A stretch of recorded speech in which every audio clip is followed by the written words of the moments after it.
broads in Atlanta. She took the lean in the family. Credit cards and scams. Hitting the licks in the van.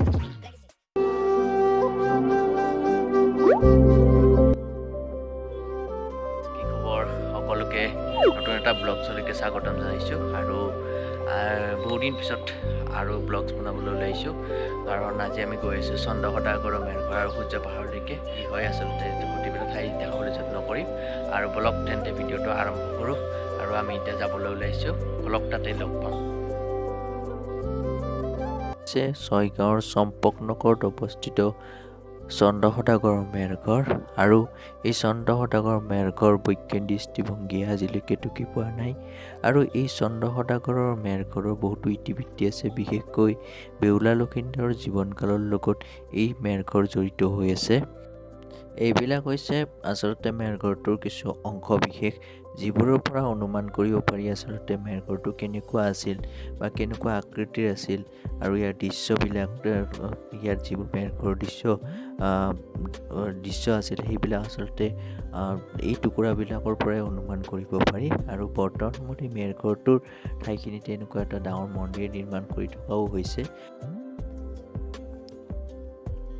আৰু ইয়াতে বিভিন্ন ফলক দেখা পোৱা যায় ফলকবিলাকত লিখা আছে যাতে এই টুকুৰাবিলাকৰ কোনো অনিষ্ট নকৰে বা আপোনাৰ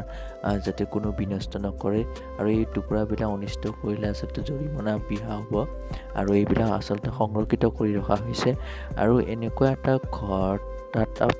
তাত এটা ঘৰ নিৰ্মাণ কৰি এইবিলাক আচলতে টুকুৰাবিলাক এনেকৈ সংৰক্ষিত কৰি ৰখা হৈছে যিবিলাকে বহু বিশেষত্ব বহন কৰি আহিছে বিভিন্ন সময়ৰ আৰু এই প্ৰাক-ঐতিহাসিক যুগৰ আচলতে ঘৰবিলাক কেনেকুৱা আছিল কেনেকুৱা আকৃতিৰ আছিল ইয়াৰ পৰাই কিছু অনুমান কৰিব পৰা যায় আৰু চাওকচোন ইয়াৰ টুকুৰাবিলাক কেনেকুৱা আছিল এয়া কিছু মেৰঘৰৰ আচলতে দৃশ্য সদৃশ হয় প্ৰচলিত প্ৰবাদ মতে বৰ্তমান সময়ত চম্পক নগৰখনে সেইখিনি সময়ত কাকেৰী সাগৰ নামে জনা গৈছিল কাকেৰী সাগৰতে আচলতে চন্দ্ৰসদাগৰৰ 6 পুত্ৰৰ মৃত্যু হোৱাৰ উপৰিও কনিষ্ঠ পুত্ৰ লক্ষিন্দৰকো বিয়াৰ পিছত পদ্মাৰ কাল নাগি মেৰঘৰৰ ভিতৰতে দংশন কৰিছিল আৰু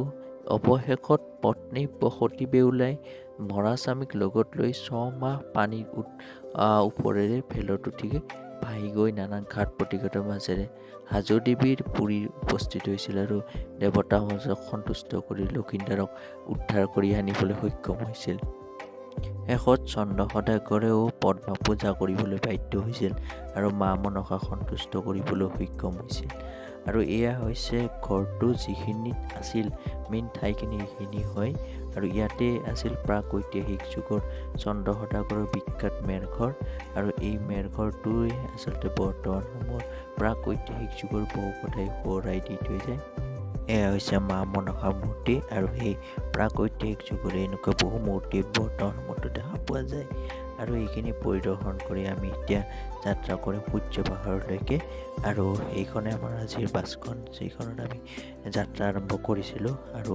ইয়াতে আমাৰ ছয়গাঁৱৰ যিটো চন্দ্ৰসদাগৰৰ চাবলগীয়া ঠাই এইখিনিতে অন্ত পৰিছে আৰু মা মনসাৰ ওচৰত